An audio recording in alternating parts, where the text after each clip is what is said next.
Hello, everyone. Good afternoon, good morning, depending where you are. Welcome to our session today on stress awareness. So, I'll just give it a few more minutes for people to join. So, please do get yourselves comfortable. Introduce yourselves in the chat, share where you're from. Just give it another minute before I get started.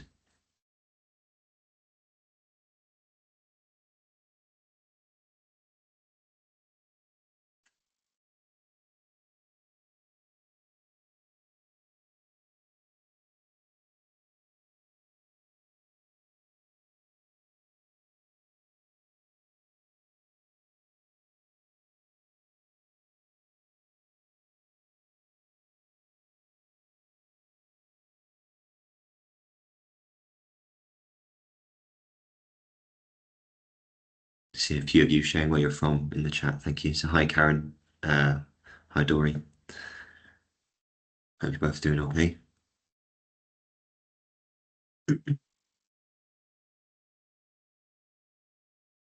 Becky. Hi, Sarah. Okay, I'll get moving. Welcome everyone. Please do keep introducing yourselves in the chat. Um, my name's Harry Savills. I'm the managing consultant psychologist here at CiC in the Global Specialist Services team. So today, talking about building awareness around what stress is and how we can support ourselves and others around us. So this is in accordance really with National Stress Awareness Day that fell on the 2nd of November this year. This month. So really today, looking to really build on that in terms of defining what stress is, recognizing common signs, the causes of stress, how stress can lead to burnout, and how we can better manage stress for ourselves as well. So some little tips you can take away, hopefully, to better manage stress, whether it be at work or outside of work as well, in our home lives. So this will hopefully there'll be some opportunities here for some interaction. So I'll ask some questions as we go through. So please, if you want to share any thoughts, any of your any kind of anything you want to add to what we're talking about, if you want to take part in the discussions, please do just share your thoughts in the chat. I can come there and talk through your suggestions and thoughts as well. First of all, what is stress? So stress is the body's reaction to feeling threatened or under pressure. So really that fight or flight response that we experience when under pressure or in a threatening situation. It can affect people in different ways, which hopefully we'll see later when we go through some of the signs, and we can talk about what stress looks like for you as well. And the things that cause stress vary from person to person. So what might be really stressful for one person might be someone else might find they stay quite calm in that situation. It can be very different for different people. And lastly, stress is normal and not always a bad thing. So we'll talk about what that means and why we're saying that later on as well.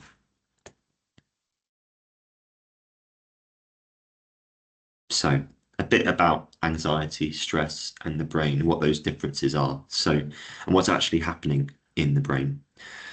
So I'll talk through some of these coloured areas here in this section just to help bring that to life a little bit. So for most of human history, we have been hunter-gatherers, so living in groups where individuals had established roles and lives. While sometimes dangerous, life was largely predictable. So the brain has evolved to be remarkably good at recognizing patterns and building habits, just turning very complex sets of behaviors into something we can do almost on autopilot, so without thinking. So the brain's been called a predicting machine. And given that habits and recognizable patterns are kind of its thing, the brain evolves to be almost uncertainty averse. So some of you here might think about what causes you stress in those situations where there's change or uncertainty. That can often cause a lot of stress for us and in different settings, whether it be at work or at home as well. So when things become less predictable and therefore less controllable, experience that strong state of threat. So some key areas of the brain here that carry out specific tasks and are potentially impacted by anxiety or stress. So first of all, the amygdala, so that little red section in the middle there. So this is the brain's smoke detector, so looking for and alerting us to any threats. So kind of really threat detection. And it should fire off and then go back to normal in response to a threat. When that's subsided, go back to normal. When there's cumulative threats, it means that maybe sometimes it keeps sounding the alarm and doesn't stop. So sometimes that can then lead into that anxiety feeling when that amygdala keeps firing off. The hippocampus, this is the brain's filing system. So if not able to operate correctly, so in those moments of stress, you can experience that brain fog and forgetfulness. Often where, especially in those periods of stress or that fight or flight, this section often gets switched off, or we're not using it as much, not much resources going to it, as resources are needed in other areas of our body in that moment.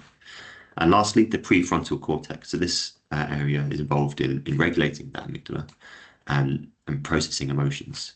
So if that can't operate correctly, it can lead to more kind of tearfulness, feelings of being overwhelmed, which you often associate as well with that feeling of stress. So what is this fight or flight or freeze response? So this is an automatic biological response of the body in order to increase its chance of survival. So it often fires off in that space when there's potential threat, something new experiencing, as we mentioned, those periods of uncertainty, periods of change, or something unexpected has happened. So the brain makes no distinction between a real or a perceived threat. So if they think there's something that's going to happen, it can often then still fire off even without there being a real threat there.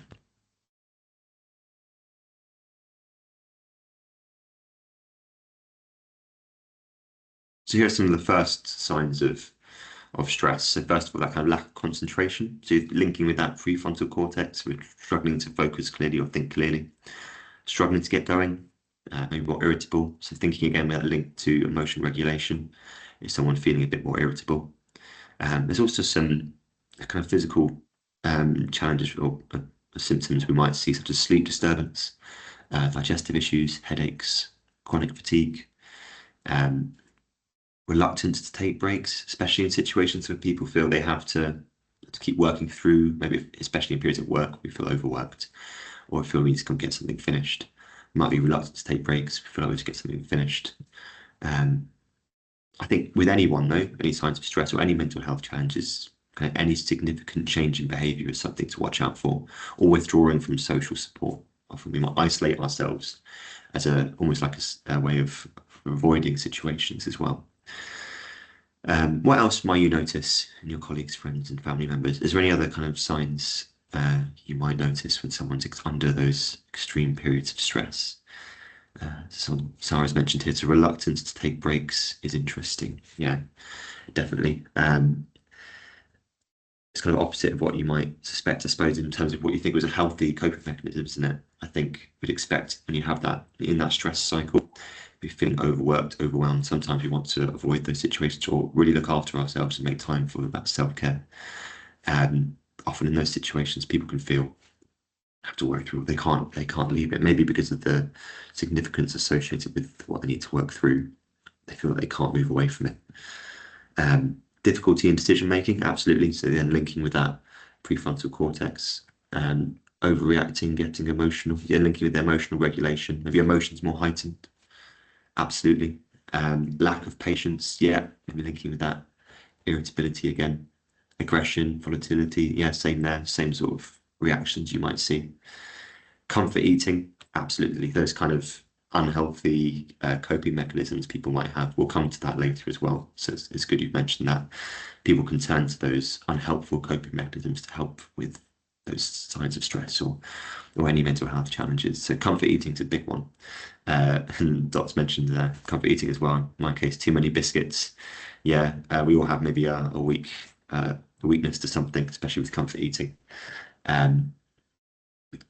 Inability to prioritize. Yeah, Becky's put in there. So again, linking with those maybe executive functioning, you might see the prefrontal cortex is linked with. So prioritizing what we need to be doing So maybe if you see someone at work, maybe how they're managing their time, how they're managing their work. If that changes, maybe that's a sign that something's up. So something else to look out for there as well. Becoming obsessive, it's an interesting one. Yeah, so kind of fixating on something, not being able to move away.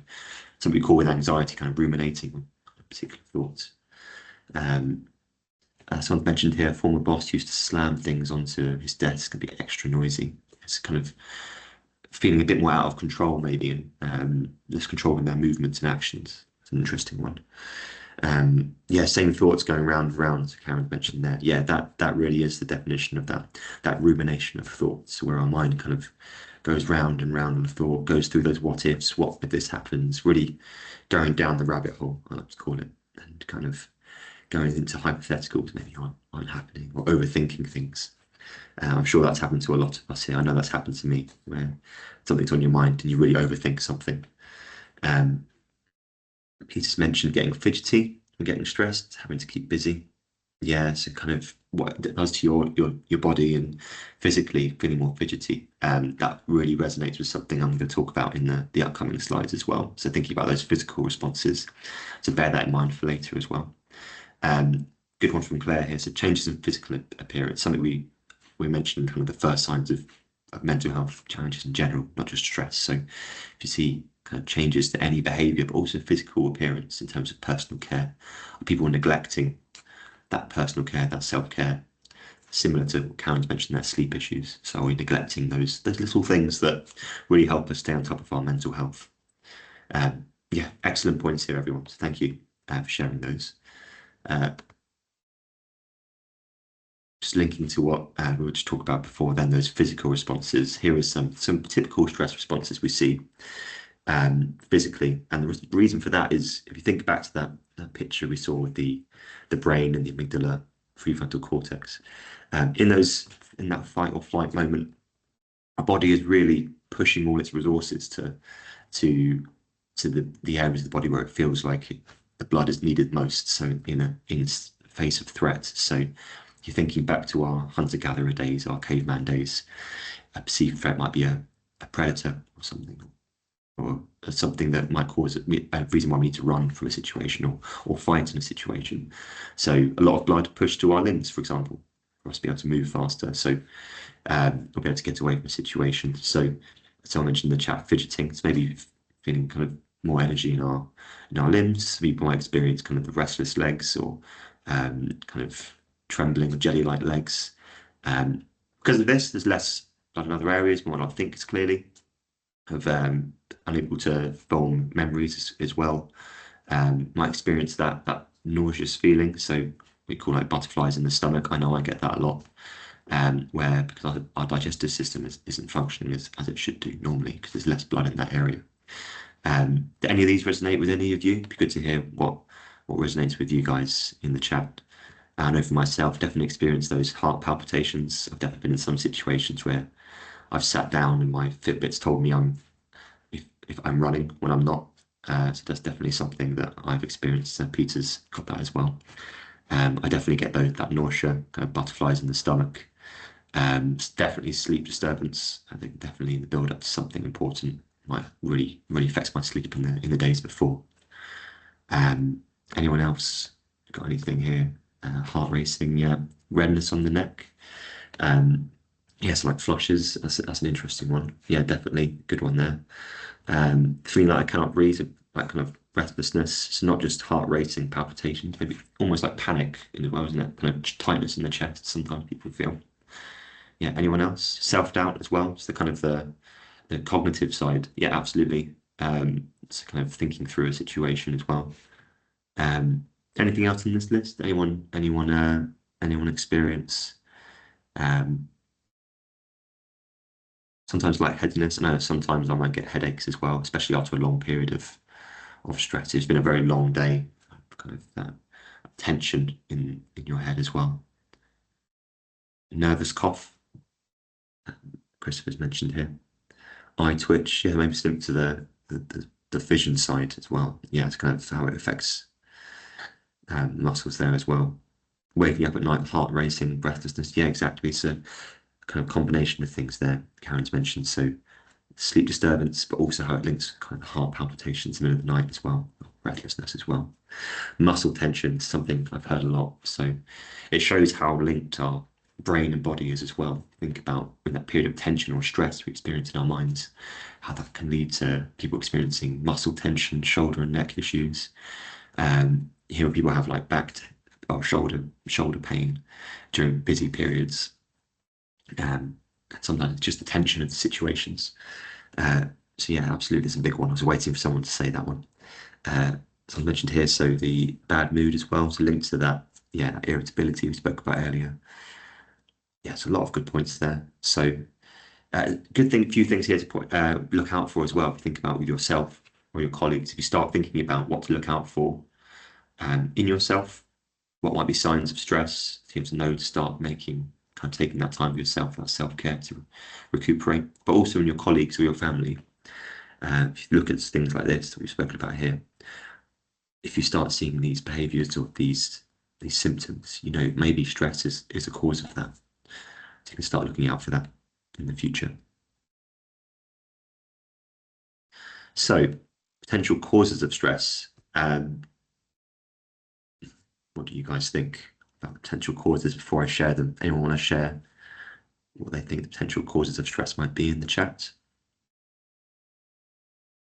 Often, I think workload can be a big one. Yeah, straight away. Catherine's put in their work and the workload, family issues. Peter's mentioned. It's a really big one. We can often focus on work, but it's important to remember as well, even if someone's maybe, if you look at someone in your team and their workload doesn't look that much, there could be a lot of things outside of work that causes them a lot of stress as well. And they can bring that into the workplace. So try and think beyond the workspace as well. So family issues is a big one, absolutely. Work-life balance, workload, definitely big ones there. So not only the amount of workload, is it spilling over into your life as well, not giving you time to recover. Health, another physical health is a big one. Absolutely. One of the major causes, definitely, physical health. You can have the worries around that. Not being prepared. Yeah, I always link things, well, things like not being unprepared to being out of control, that feeling of not being ready, things being out of your hands. When you have that preparation, kind of gives you that feeling of control and security. Absolutely, it's a good quote I heard once. Being preparation breeds confidence. I think that's definitely valid here. Workload, absolutely. Financial stress, relationships, absolutely. Train strikes, extending commuting to work, absolutely. Big problem, especially in the UK. You see a lot of that. Can cause a massive issue. I think hopefully in the world of hybrid working, hopefully there's a few ways around that now that makes it a bit easier, but still very stressful. Life-changing events you cannot control, absolutely things that are out of your hands, things that can happen out of your control, even bereavements in family, changes in relationships, changes kind of environmental changes as well, maybe affects where you're living as well. Lots of things that can happen that can affect your stress levels, can, as you said there, it's out of your control. The menopause is a big one that Becky's mentioned there. There's a lot of kind of cognitive kind of challenges that come out of that as well. That affect people in work, but can cause a lot of stress as well. So something to look out for and look out for colleagues as well. Health of yourself, family members as well. Always mentioned there. See if there's any other ones here. Moving, big one. Helen's mentioned. It's one of the most stressful life events we can experience is moving house, taking ourselves out of our comfort, our place of comfort, moving to a new space and settling in can really take a while. Melanie's mentioned a few more here as well. So life events such as divorce, marriage, moving house, absolutely all those life events can cause a massive amount of stress. If you look up there's a list of stressful life events, I think it's an old study looking into those. And those three are definitely some of the biggest ones, absolutely. Peter's put in here Christmas, absolutely. It's a big one. I think a lot of people building up to that, thinking about going, especially if you're hosting, anyone here hosting or your family coming over, stress around linking some of the other things here, the financial side, getting gifts for people. If you're stressed about managing the day, cooking all the food, can be a massive cause of stress. Absolutely, I'm sure that's something a lot of people here are experiencing. Linking as well, so Katya's putting here, the expectations others put on you. Maybe that could link into Christmas as well. But also other areas of work, that could be a massive one. Too much caffeine, absolutely.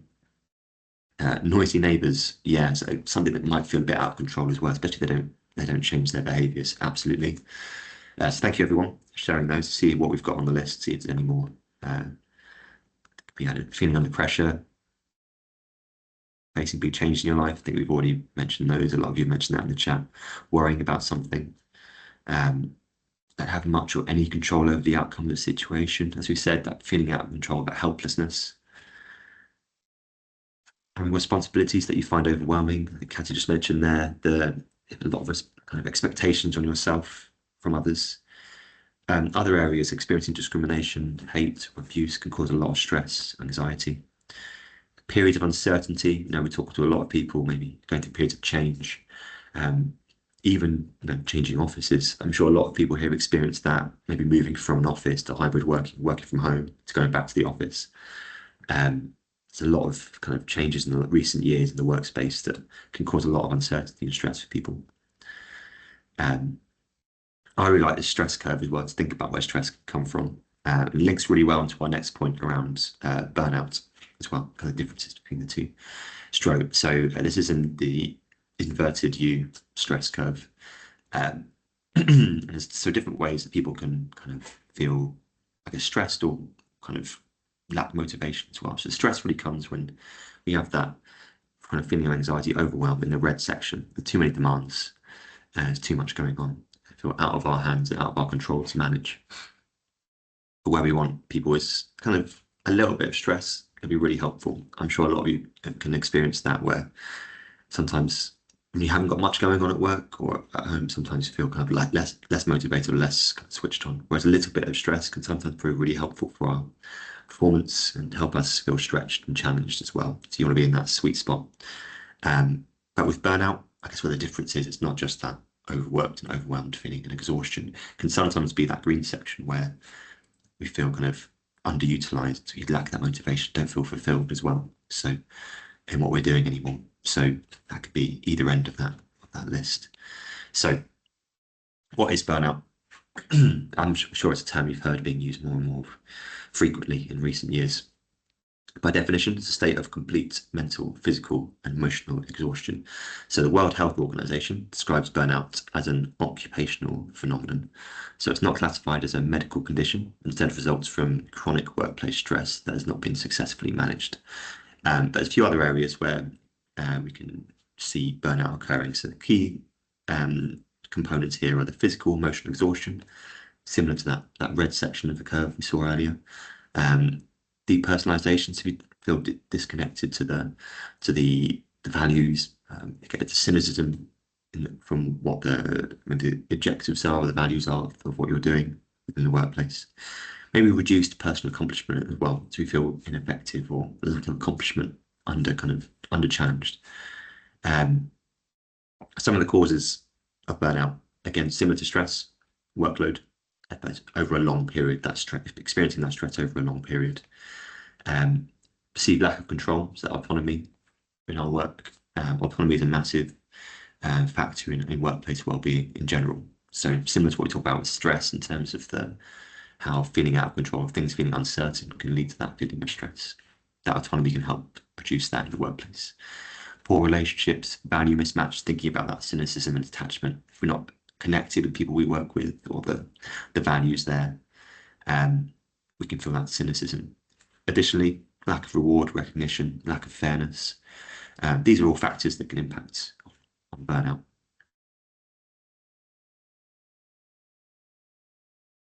What we'll look at now is the stress cycle. So what happens when we experience a stressful event and how we might cope with that. And then different ways we might break the stress cycle. We can give you a few ideas of what you can do differently to help you better manage stress in the future. So first of all, what is the stress cycle? So what often happens is we start off with maybe a push hard, so high effort productivity, especially in those situations where we have a lot of work, feeling overwhelmed, overworked, stress comes in, you can feel that physical and mental strain. We have that needs kind of for a recovery period, so time to rest and recuperate. Then we repeat this cycle. Over time, this will affect our physical health. So what we're trying to do now is for all of us to help break that stress cycle. So here's a few tips of what you can do to break that cycle and hopefully build in more proactive self-care and build that resilience um, over time as well. So we'll go into more detail with these in the coming slides. But first of all, noticing signs and symptoms of stress. So even that exercise we did earlier, just talking about what are your signs of stress, what are the symptoms of stress that relate to you, what are the causes of stress for you as well. So taking that time for yourself to think about that can be really helpful for you to then stop sooner before it becomes more of a crisis and make positive change. Then what can you do in that situation? So engaging in proactive self-care, setting respectful boundaries, set and respect boundaries even, building resilience. So the way of building resilience in the face of those adverse situations is through that self-care support system, setting boundaries, balancing that work-life balance, slowing things down, implementing regular recovery periods, and developing healthy coping mechanisms to break the cycle as well, not only just in what you do outside of work and at home, but also in your thought process. So a lot of you mentioned earlier the kind of the rumination, thinking, overthinking things. So thinking of alternative ways to work through those thought processes can also be really helpful, which is something we'll talk about later as well. So first of all, knowing how you are. This is a key tool for preventing any kind of acute stress or burnout. So really taking that time to check in with yourself. That self-reflection is really key. And you can do that just in lots of different ways. Taking just a second to think, going for a walk, just thinking about what's reflecting on the day. A lot of people try journaling and at the end of the day just to check in, kind of process their thoughts. And you can check in on your body, kind of what your body's going through. Where are you feeling the tension? Some people mentioned tension in their neck and shoulders. Someone mentioned kind of feeling kind of having red marks on their shoulders as well. Think about your feelings, your thoughts in that moment as well. What are you going through? What are you thinking about? What are your feelings in this moment? Your behaviours throughout the day, and your mood as well. The more you check in with this, the more you understand yourself better. The more you can spot those signs of stress and make positive change earlier. So, how could you find time to do this in your day? Do you think you'd have time to do this daily? If not, how could you? If anyone does that already, please do share in the chat. When do you take time to kind of reflect on how things are going? Do you have any time that you do that? Some people might do that, like I said, on a walk. Some people do that before bed. Some people do that in the morning, in a kind of meditation period. What do you think? Has anyone got a time where they kind of reflect on how they're feeling at the moment? So Peter shared here, walking, breathing session using his Fitbit. Yeah, that's a really good one. I'm sure that there's lots of different services on Fitbit actually, I think, to help with mindfulness and breathing sessions as well. So lots of little things you can do. And your Fitbit can share kind of what other devices are available as well. There's lots of different devices there that can share what you're going through, how you're feeling, your sleep, all those little things, your kind of readiness scores and stuff like that. So that's definitely a good one. Rebecca shared probably at the end of the day when it's too late, but tomorrow's another day. That's still good. You know, it's not necessarily about just making that change there and then, but almost just it's so powerful just to reflect on what you've gone through. So many of us just kind of falling through life without really checking on what we're doing or how we're feeling or what we could do differently. So not just from a stress perspective, but also to help make positive change. I think it really helps just to have that time to reflect. So absolutely, end of the day, still a great one.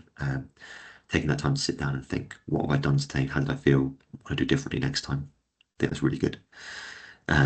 Extracting yourself from your devices and clear your head. Absolutely. So Melanie shared there. It's very hard for us to kind of censor in or be more present when we're all when our phones are around. There's always things pinging, emails. I'm sure even as we're on this call, you might have had a few emails or texts, or someone's come and spoken to you, or yeah, it's lots of little things that can be distracting. So yeah, a few different great ideas there, whether it be using it, finding that time for yourself, doing it at the end of the day. It's a great one. And yeah, switching off devices is really important. It's so easy for us to not get lost in our surroundings now. So taking the time to recognize your needs. For those who who don't do this regularly, maybe now's a good time. Let's practice this now. So thinking about kind of how we can check in ourselves, so finding a quiet spot, turning off technology, as you mentioned earlier. So if everyone now just takes a moment to take a deep breath in where you're sitting, whether you're in the office or at home, ask yourself kind of, what do you need today? Is there anything that, in terms of positive coping strategy, that can really, really benefit you now for this evening or this morning, depending on where you are? What do you need today that can help you through the day positively? Could it be, do I need to go for a walk? Do I need to hydrate more? Have I not drunk enough water today? Have I not slept well the previous night? Do I need to go to bed earlier today? What does everyone think? Catch you to share another one here is about practicing rowing, sport, yoga, meditation. Absolutely. So sport's a really good one, and something I'll share on the next slide as well.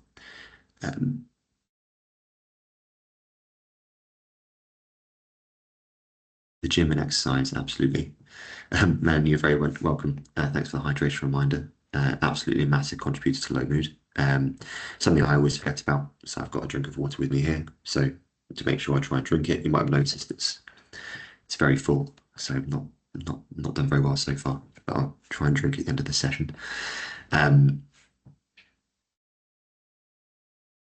Yeah, so I mentioned need an early night. Rebecca just said she had a drink. Very good. Yeah, depending on how your loved ones as well are doing as well. So also checking in with them. Maybe you've not checked in with your loved ones for a while. It's a good reminder as well. Just going to do that. But I think making this time to do this in any way that suits you is really important. So whether it be taking these 5 minutes to do that, like we are now, doing it at the end of the day. I think Melanie mentioned doing it on a walk, doing it in a kind of yoga time or meditation time, whatever suits you. As I mentioned earlier as well, journaling, people do a lot. It's kind of almost an opportunity to be able to process their thoughts, like they're having a conversation with someone, but doing it in writing. I think it's also really powerful. Something I do sometimes if I'm feeling really stressed is writing it on a note in my phone, just kind of what am I actually thinking about, writing that down. And just processing it kind of helps realize, oh, actually, it's not that bad. It's actually very manageable. But our mind sometimes linked to that kind of rumination can really blow it out of proportion. So little things like that can make a big difference. A lot of you have started talking about self-care already, but I'll go into this a bit more detail now. Please do start sharing how you engage with self-care in the chat. A lot of people mentioned exercise already. First step, prioritizing ourselves, really important. So when we're stressed, overwhelmed, overworked, need to finish something or support others, it can be easy to neglect these self-care principles. So one of the surprising symptoms earlier we spoke about was that kind of not switching off and not moving away from the situation.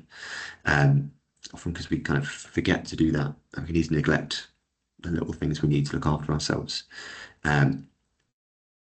Like sleep, diet. I know when I'm under periods of stress, I know for myself, I might not sleep as well, may not eat as well. Hydration's not as good. I may have kind of neglect exercise, not make time for that time in the gym, not make time for any activities or hobbies outside of work. You might pull back from social connections because you haven't got time. So really prioritizing that is really important. It helps, the way to see it is you don't prioritize yourself, you're unable to be productive in the workspace. And it causes this vicious cycle where feel more stressed, don't look after ourselves, feeling even worse. So the way to see it as I'm looking after myself now so I can be more productive and more sustainable at work or at home for a longer period. So, and it all comes from self-awareness as well, as we were saying earlier. That's exercise we spoke about before is really important for that. The more you do that, the more you are able to spot those signs and know when to make time for these little things. So first of all, sleep. Are you getting enough? I know that's something that I've tried to work on in recent years. It has a massive impact on stress, improves your mood, helps with relationships, make you less irritable, helps you think clearer, form more long-term memories, and not just from a well-being perspective, almost performance perspective as well. You're more productive and more can think clearer and make better decisions as well. Diet's really important. A few of you mentioned it's very easy to slip into comfort eating when you're feeling a bit stressed. So trying to avoid that and trying to stick to a healthy diet is really important. That can help improve concentration, attention span. Similar to water, We're not drinking enough water can lead to kind of fatigue, stress, mental fogginess, impacts on our well-being and happiness throughout the day. So as mentioned, I'm glad a lot of you started having a drink of water there. Very important, easy to forget, especially in a busy day. Exercise is a massive one. Releases those feel-good endorphins and serotonin, so that kind of natural antidepressant. So just an easy, free antidepressant that's really, really valuable. Gives you that boost to the day, helps you to be more alert. It doesn't need to be anything too excessive, just something simple like a brisk 20-minute walk can make a massive positive difference. So, especially for those working from home, very easy to just forget to do that. I'm sure we've all been there where you're just kind of stuck at your desk all day. So, making an effort just to get outside for a little bit. I always try and be efficient. So, if you can do a walk with someone as well, or kind of get that social connection and exercise all at one. So it's double positive. Making time for activities, hobbies. What are the things you really enjoy? Making sure you're making time for that in the week. Social connections as well. So whether it be colleagues, friends, family, making sure you make time for that. So it gives you that sense of safety, belonging, security. Also that kind of peer support. So similar to what I mentioned with kind of reflection and journaling. Able to talk through things with people. You're not stuck in your head, kind of ruminating. It really helps as well. What have you all shared in the chat? Let me see. So a few more for mindfulness. Absolutely a big one. Something I find really helpful is breathing exercises. We've got a few examples of this later as well. Speaking to someone, Peter's mentioned. Yeah, absolutely helps. As mentioned there, really good kind of offers that opportunity to reflect, get your ideas, get that sounding board, and let them support you as well. Taking a break at work. So if you're a manager here, make sure you're making sure everyone's taking breaks. Model good practice. So Sarah's mentioned here, this is the first time I have ever joined a webinar which serves to help me. Always far too busy with work for this type of thing. So well done for making that time for yourself. That's really valuable. And we can always learn about things we can do better. It's important to always keep an open mind. You never know what you could be doing differently to help support yourself. So well done for joining. Getting outside, Becky's mentioned here, taking the fresh air, enjoy the sights, sounds around you, exactly, connect with nature. There is some research that says, being around nature, it can really help with your mental state as well. I need to do more research into that as well, because I think it's something really valuable. So hug a tree, one in there as well. Yeah, so anything like that, really valuable. I'm not sure the science is in hugging trees, but I'm sure being in nature is definitely valuable. So thank you everyone for sharing what you do. Creating those boundaries, so linking with that priority. So how do we make sure we make time for ourselves and give space to things? It's okay to say no to things. I think that's the important message from this. No, this is my protected time. I need to make time for myself in order to be more productive, be more present the next day. So making time to say no and making time for yourself. If there's something to take away from today, that's the most valuable thing to do. And what does that do? It really helps reduce those feelings of stress. So you might have heard the term stress bucket before. The reason why we use that is because often stress is a build-up of different factors, whether it be home life, finances, relationships, illness, work stress. It could be a lot of build-up of little things. And sometimes it's just that one little thing extra which tips you over the edge, and then everything feels unmanageable.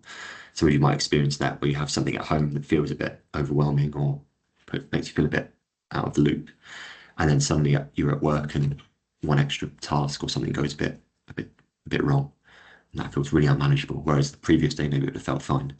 So these little tasks we're doing here, like socializing, exercising, meditating, reading, all helps poke holes in that stress bucket and reduce some of that strain. So keep doing that. The more you're doing that, you're building that resilience, reducing the effects those stressful events can have on you.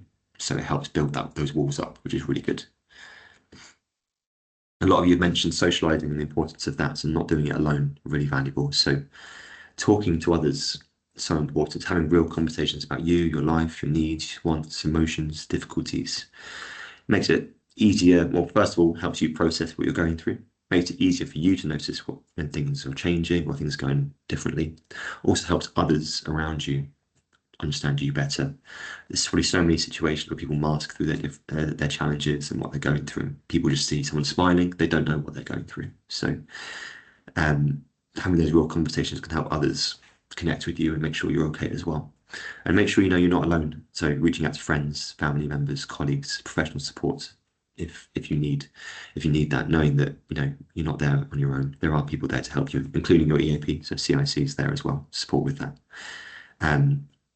Thinking quickly now as well, why would someone not reach out if they were struggling with their well-being? What do you think? Any reasons why someone doesn't reach out to support with their well-being?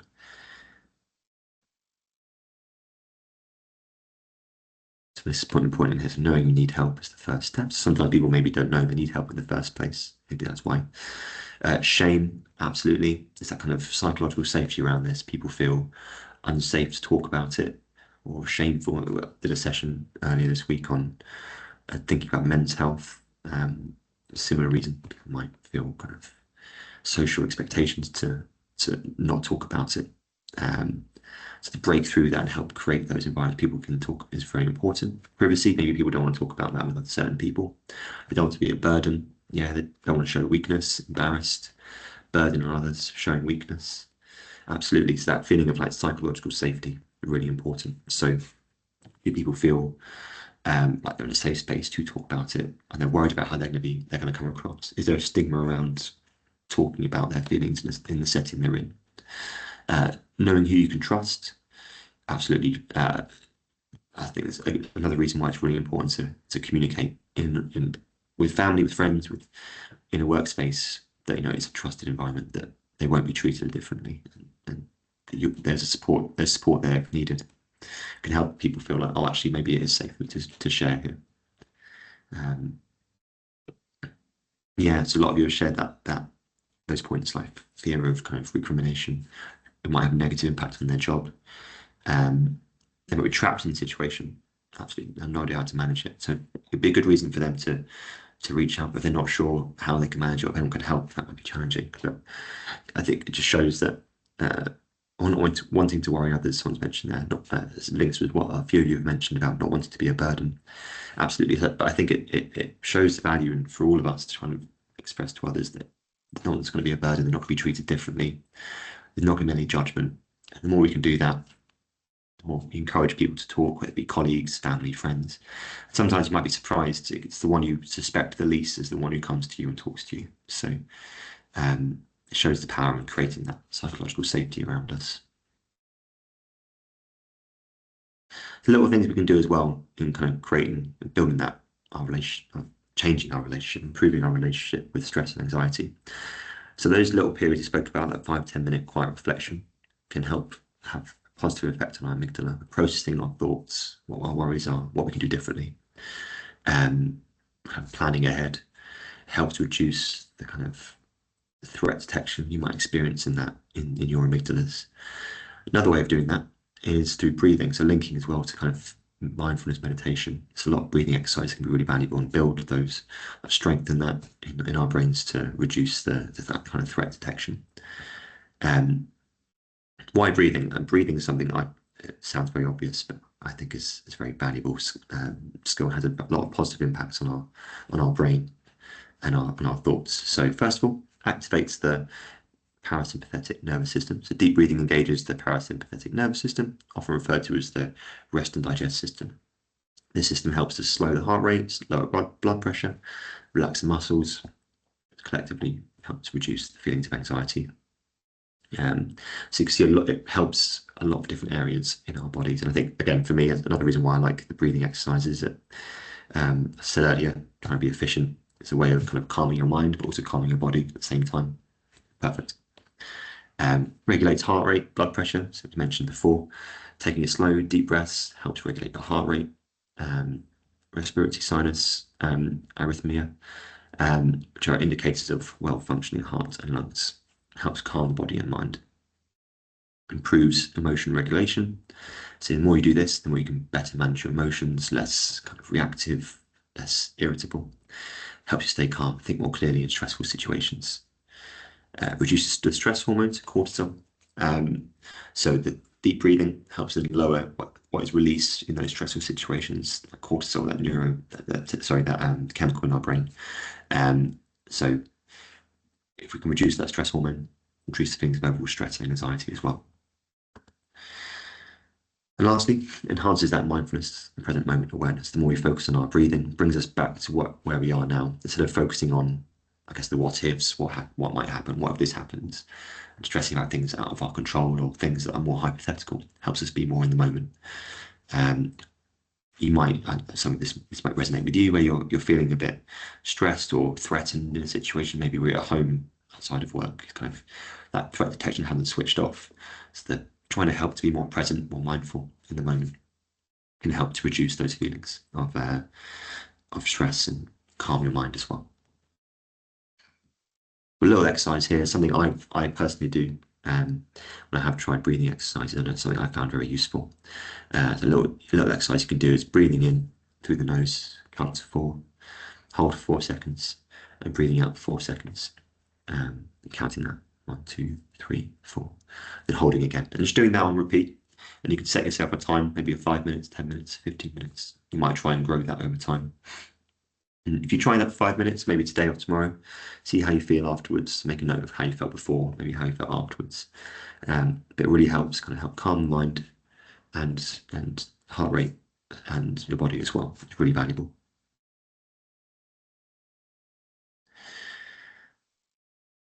Lastly, thinking about unhelpful kind of coping strategies or thinking strategies or thought processes we can fall into. So that's stuff we've spoken about earlier as well. We can often worry about things maybe out of our control, or kind of overthink things, that rumination, thinking about the what ifs, what if this happens, what if that happens. Like I said, kind of going down the rabbit hole, thinking about what might happen, or yeah, kind of thinking about things out of our control. So locus of control refers to the degree to which an individual feels a sense of agency in regards to his or her life. Someone with an internal locus of control will believe that the things that happen to them are greatly influenced by their own abilities, actions, or mistakes. The person with an external locus of control will tend to feel that others force, for other forces such as random chance, environmental factors, actions of others, more responsible for the events that occurred in the individual's life. So internal locus associates with more kind of positive well-being outcomes compared to external locus control. So those who focus more on kind of what they can do, what they can control, as opposed to thinking about or associating what's happening with external forces, have better well-being outcomes.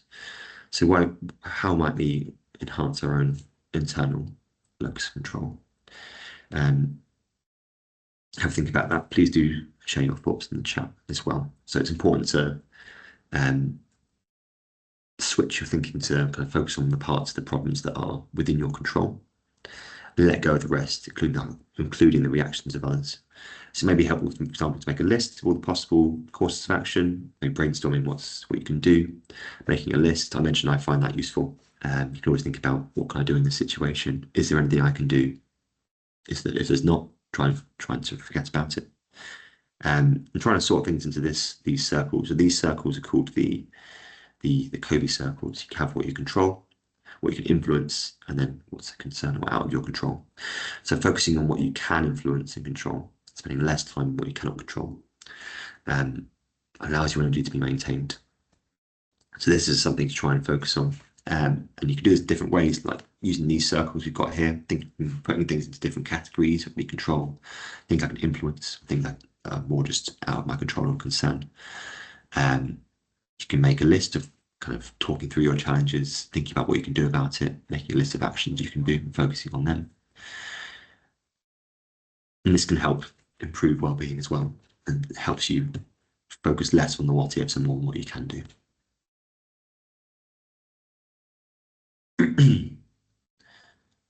Some points, quick questions in the chat here. So we'll be able to share the slides afterwards. We'll be sharing the recording afterwards. So if you want to review, we'll be putting the recording on YouTube later on. So able to go through another date later. If anyone you want to share this with, please do. Peter's mentioned some excellent advice around the thinking style. So something that's really valuable. It can be quite hard to do, thinking about kind of the what ifs and hypotheticals. So yes, it takes a while to get into, but sometimes writing that down can be really helpful. I know that's something I find really helpful. So last one here before you all go off for your evenings or go to lunch for those still in the morning. Personal action plan. So this is something that I really love, especially even in coaching one-to-one. Trying to find things that what we're actually going to do after this. A lot of information has been shared. So what are you going to do? So think about what you're going to start doing. Could it be a self-care strategy, self-reflection, boundaries, thinking process? What might it be? What are you going to continue doing? Is it something you're doing well already? Do you think, oh, actually, I'll just keep doing that? That's actually quite helpful. I'll keep doing that. Is there anything you're going to stop doing? So is there any kind of unhealthy coping mechanisms you have that you might try and change? You can do this privately if you want to, just have a quiet reflection. Or if you want to share, please do. You never know what you might share might resonate really well with someone else in the chat. So you might give someone else some good advice, some suggestions. Let's have a think. You're very welcome. Thanks for the thank yous in the chat. If you need to drop off, please do. But if anyone wants to share what they're going to start doing, especially before Christmas, so any strategies people are trying to implement before the Christmas break.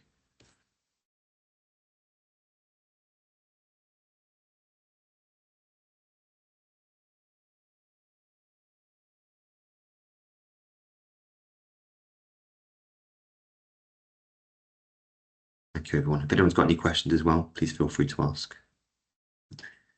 Just got a few points here. Sarah's putting it, giving myself permission to walk away from my desk and take some peace and time. Absolutely. Great one. So just think, the way to think about it is I'll spend less time at my desk, but I'll be more present and active and productive when I'm back. So you're not losing time, you're making your time more efficient. So, it's a great idea. So well done. Helen's put, take 5-10 minutes a day to think about what I need. That's an excellent idea. Yeah, so whether it's the start of the day, end of the day, during the day, try and make it to a routine sometimes helps with these habits as well. It could take a while to form a habit, so try and make it kind of a routine can make it a bit easier. So yeah, it's a great idea. I'm going to carry on taking regular breaks at work. I'm going to try to stop beating myself up about taking them. Great. Yeah, I think it's very easy to feel guilty about taking those breaks. It's similar to, I think a few people have mentioned here, so it's similar to what Sarah said, giving myself permission to walk away. Yeah, absolutely. We all deserve a break. We all entitled to a break. And that gives you time to kind of recharge as well. It's really important to look after yourself first, and that will help you be more productive at work. Peter's mentioned definitely going to start a bit more self-reflecting, taking a bit more time at the end of each day. Excellent. Yes, self-reflection is a big one. I think that makes a big difference, the self-reflection. There's so many people who don't really spend time to think about that. So the more you do that, the more you can notice, oh, what do I need? What can I do differently? And you can make those life-changing behavior changes yourself. So it's really, really valuable. As Karen's mentioned, I really need to get back to walking. We may even be running in January. Absolutely. It's so hard this time of year, isn't it? When it gets a bit darker and colder. I know myself, I've noticed that myself, just kind of not walking as much, not doing any running, not getting out as much. It's so easy to do when the weather's a bit rubbish. So trying to find ways around that, using the gym maybe on a treadmill, or finding ways to do it in a less cold environment, or just wrapping up warm and getting out still. It can be really hard when it's not nice and sunny, but yeah, January is a really good time just to try and get everything back on track after the Christmas break as well. That's a good idea. You're very welcome, everyone. As Janet's mentioned, I find that I can sometimes think more clearly about a problem when I walk around from the desk situation. I'm more relaxed. Absolutely. Some people think better when they're walking around, kind of activates the brain in a different way, doesn't it? Also helps clear your brain.